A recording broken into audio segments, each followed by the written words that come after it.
Pagkaing Pinoy yan mga ka-journey. Ayan o. Isda na lalagyan ng tawag nito, gulay. Are o.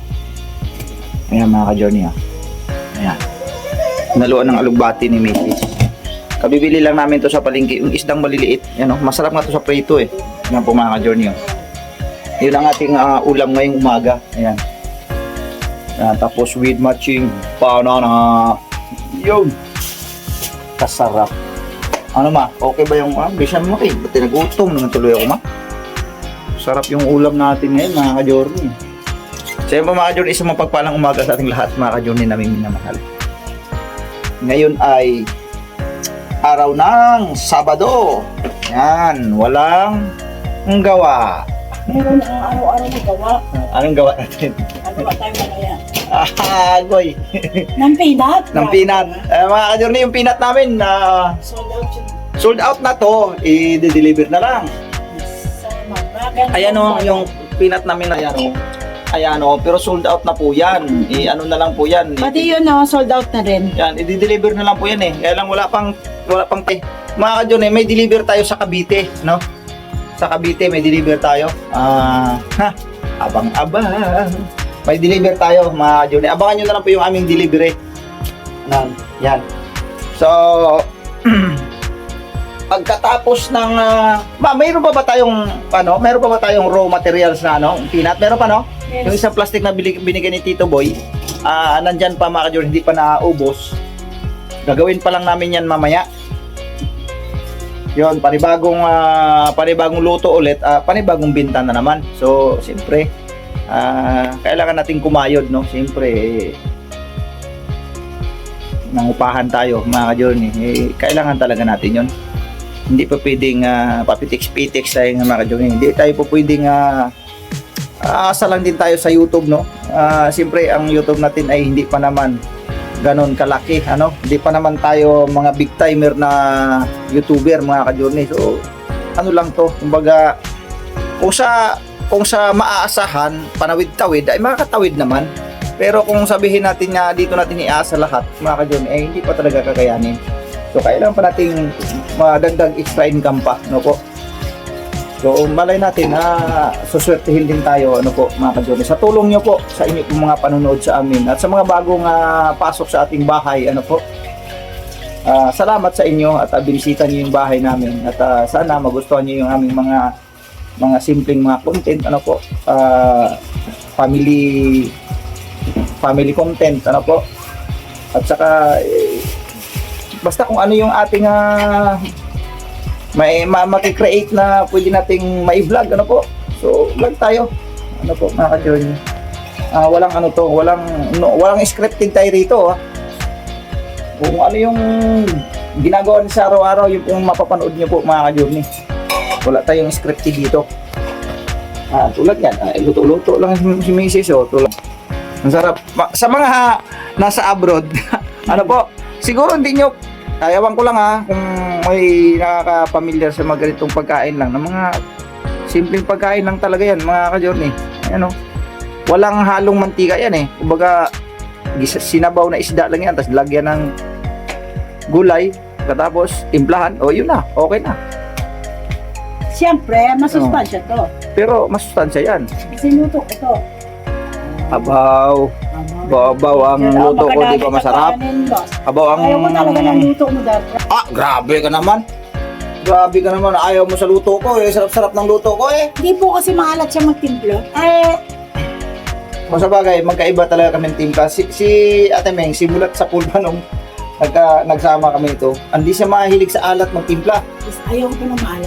Di ko rin kursunada kasi yung sobra namang tabang naman ito. Baka naman tabang naman. Pag ako nagluto, medyo malat-alat siya talaga, hindi Siyempre. Sabi yung kamay nakahawak. Bambira yan. Ba hinawakan mo Ito nga, hawak kamay. Hawak kamay tayo. Hawak kamay, di kita iiwan sa paglakbay. Ayusin mo na yung luto mo dyan. Luto na nga kita, boss. Grabe ka naman. Ang sarap Parang lang yung ginagawang laswa lang. Laswa. Tikman mo. Di na tayo nakaluto ng ganun, ma. Yung laswa ba? Yung tag nito, yung... Tikmanis o tikmanis. Anong tawag nun, ma?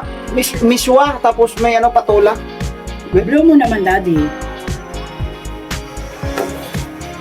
Ay, lami man. Ubusin mo naman, may tinira ka. Ayos na. Okay na yan, ma. Ano, ma, hainan mo na ako kayo sa church, ma. Kain na. Sarap niyan. Thank you kay Tita Charmaine ito. At saka yung tita ng Norway. yung tangke. Kita ng Norway, gani. Na-sponsoran tayo ng ano no, ito. Kasi yung nagamit nga kasi namin is yung gasolito. Ako'y ayaw ng mga sponsor natin na bakit gasolito, nagluto ko naman Ay, eh. meron din ako sasabihin pala. Ano yun? Mga ka-journey, kasi may nabasa lang akong komento. Ito, parang kato, si Menga ito. Ayan na naman tayo eh. Kasi Sige. ayoko ng plastic. Ayan. So tayo magpakatotoo mga kapatid. Oh, Franca! Hindi kami mag-asawa ay hindi namin ugali magparinig. Huwag naman ganun ang masyadong build about.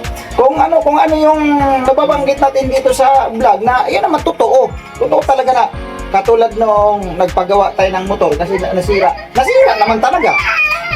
Di ba? Wala tayong nagwala na naman tong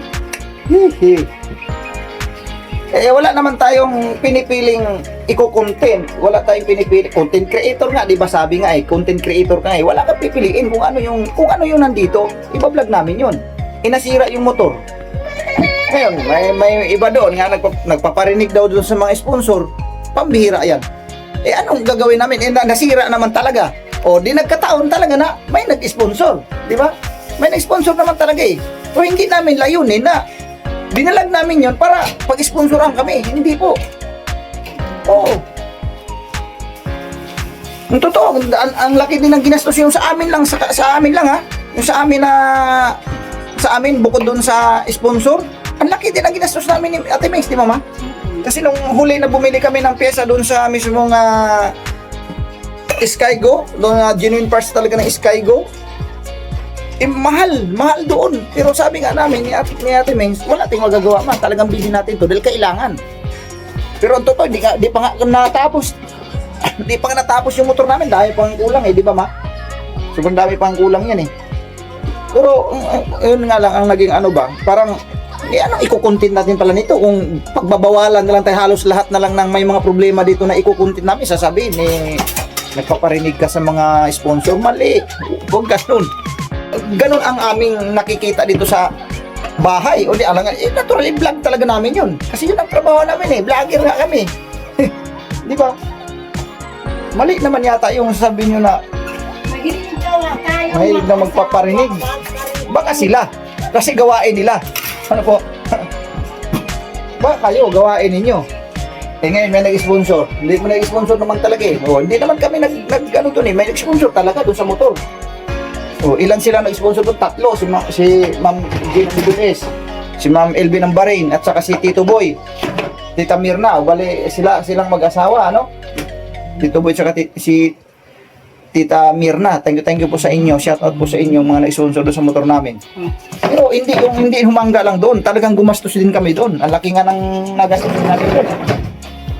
Pero wala akong magagawa. At saka na-timpo din na kahit pa paano, medyo maganda-ganda yung sahod namin doon sa YouTube. Kaya nakabili talaga kami, pero hindi pa tapos, di ba ma? Hindi pa tapos, yung shock pa, may tagas pala yung shock. Tapos, ano pa ba yung gustong dyan? Yung ngayon, may naramdaman ako, yung knuckle bearing. Ako ramdam ko kung paano anong problema sa motor. Ngayon, naramdaman ko, pag iliko, parang ang tigas. Pero naramdaman na ni Mac din nung nakaraan. Sabi ko, ayaw mo lang bearing lang yan. Palitan lang natin ng bearing yan. Ako na ang sasagot dyan, pumangga mo na. Di kasi, nakakaano sige na, kakain ako. Mga ka-journey, kain muna tayo. Sasagutin ko to mga ka-journey. Sasagutin ko talaga to.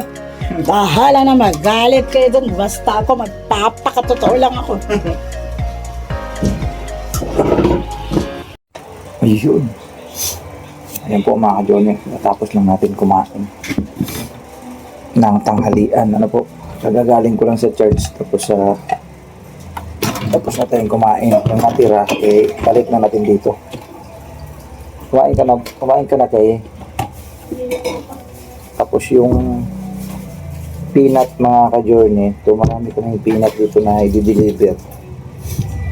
Pero hindi mo na ngayon kasi mayroon tayong mga gampanin pa mga ka-journey sa church. Siguro pagka available natin sa oras o araw, ang plano namin ni Ate Meng siguro either Monday ay magde-deliver na kami sa mga yung order kasi ano na po yan sold out na po lahat yung mga nandiyan dyan. Ito na yung iba mga ka-journey. Yan, ito yun So sold out na lahat ito. Ang amin ngayong gagawin sa susunod bago kami maggawa ng ganito, kailangan kompleto na kami sa labels. Kailangan kasi namin malagyan na ng labels ito kasi mayroon kaming sample na ginawa at siguro nakita niyo naman doon sa mga thumbnails na kung okay ba yun. Pero sabi naman ni din okay na siguro yun pa. Kailangan lang daw dalawa kami kumbaga kasi yung sample namin nung una nung may hawak si Ate Mengs ng peanut ay siya lang kasi mag-isa. Ang gusto mangyari ni din dapat dalawa kami kasi Kuya Noy and Mengs nga kumbaga dalawa kami dapat. So ngayon sana may awan Diyos na makapag-produce na tayo ng sticker din. Tapos makapagawa tayo ng marami. Po? Kasi mabenta din naman to. Talaga, mabenta naman to. Alam niyo po mga ka-journey, ang bala ko sana talaga kung tuluubin ng Panginoong Diyos. Mag-alok tayo sa mga department store, kahit yung mga maliliit na mga groceries, mag-alok tayo ng mga ganito, tapos yung ginawa namin na yung mga pouch na mani, kailangan lang namin talaga ma-improve yung labels or stickers doon sa may improve natin para presentable siyang tingnan po.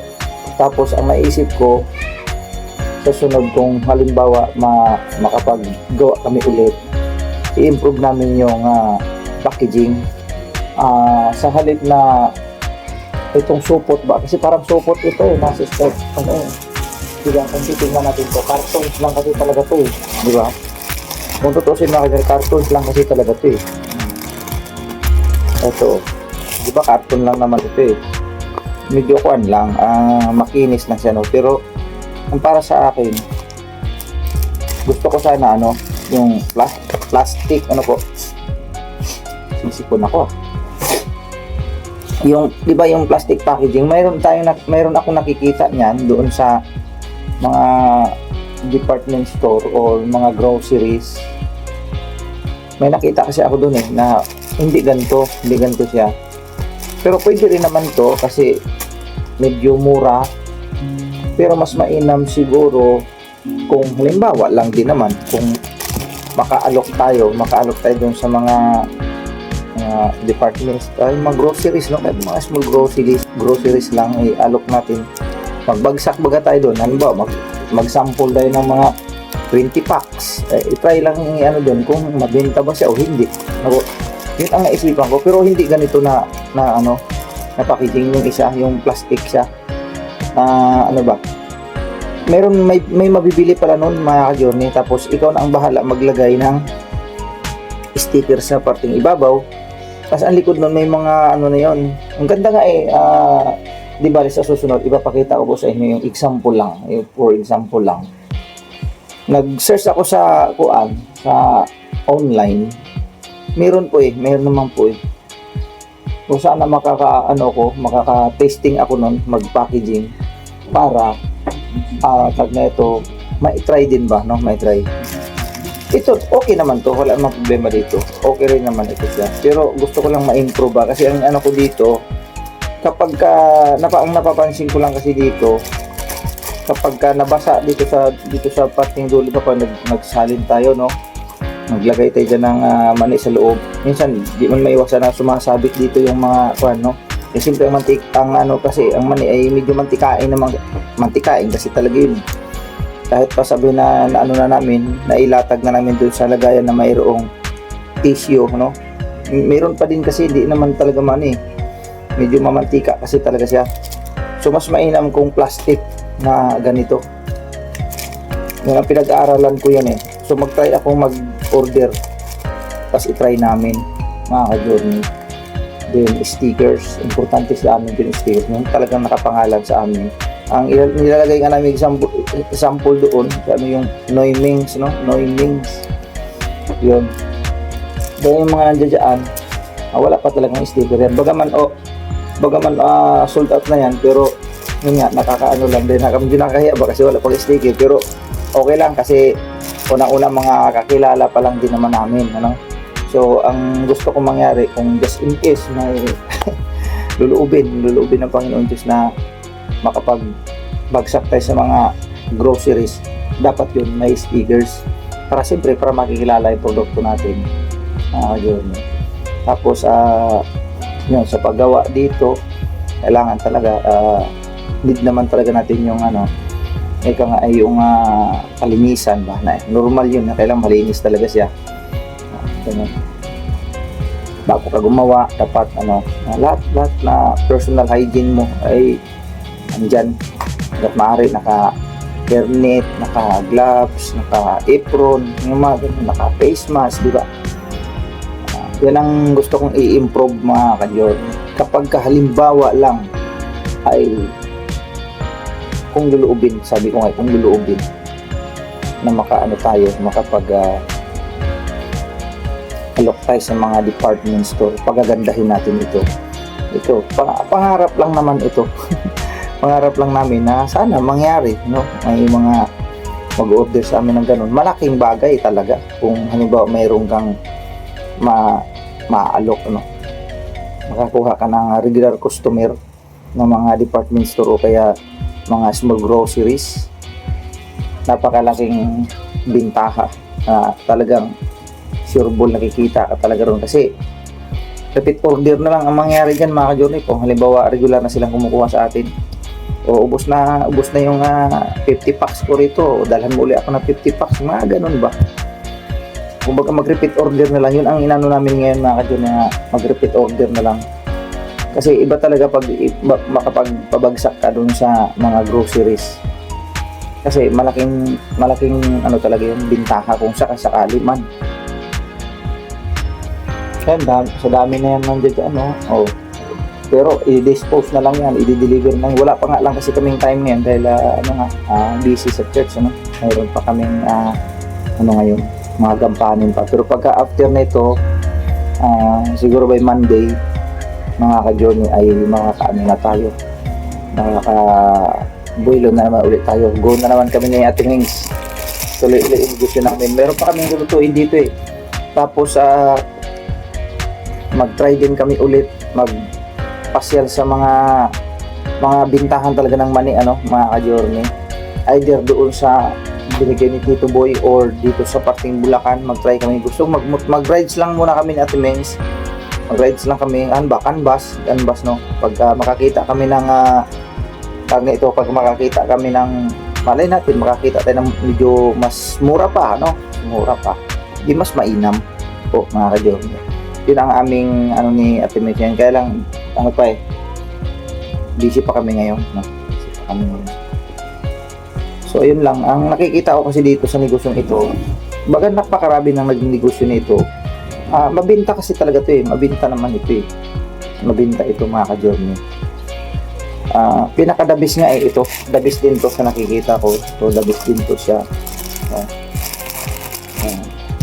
Yun lang yung aking mga plano lang naman namin ito ni Ate Mings. Wala pa naman kaming talaga yung bang pang big time na puhunan ba, wala pa kasi siyempre kailangan natin bumitaw ng maganda-gandang puhunan dito ay talagang pag-aaralan mo ng mabuti kung talagang yan nga ang gusto ko sana yung kumbaga hindi na idaan sa lako yung bang mayroon ka ng tao na mayroon ng ganito tatawag na sa'yo dalhan mo ako ng ganito yung mga ganun para di hamak na mas mabilis ang output mabilis ang output halimbawa nakapaggawa ka ng mga halimbawa makagawa ka ng mga 50 na lang sabi natin 50 pesos o ilang sabi natin dalawang tindahan yon tigba 25 o dalawang groceries yun dalawang groceries pa lang yun kung makaano tayo ng yung groceries na yun may mga branch pa pala yun so mga ganito di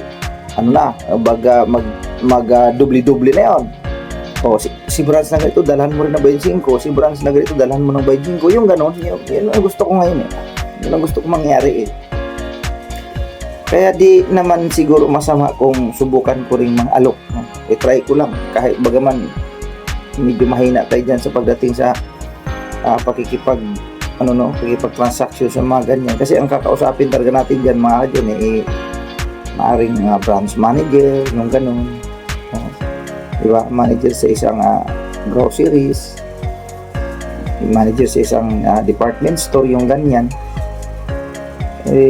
try lang subukan lang bahala na pangarap ko lang naman ito muna mga kadyoni nangarap lang ako malay baga natin kasi susunod di kung halimbawa may mga order na orderan mo ako 50 o ba isasalansan ko to sa isang box di ba salansan ko sa isang box kumbaga sa isang box 25 or kasi ito medyo mabigat pagpalagay natin magbabox tayo na maliliit lang na box tig 10 ang laman may mga box naman kasi maliliit lang o di easy to carry kumbaga madali siyang buhatin o kahit i-deliver ko lang dyan sa aking motor single di ba kasi deliver natin to sa ganitong department store kasi may namorder sa atin ng 25 piraso yung di ba nakakatawa masarap isipin masarap mangarap pero walang imposible sa ganitong hanap buhay namin ito ay walang imposible kapag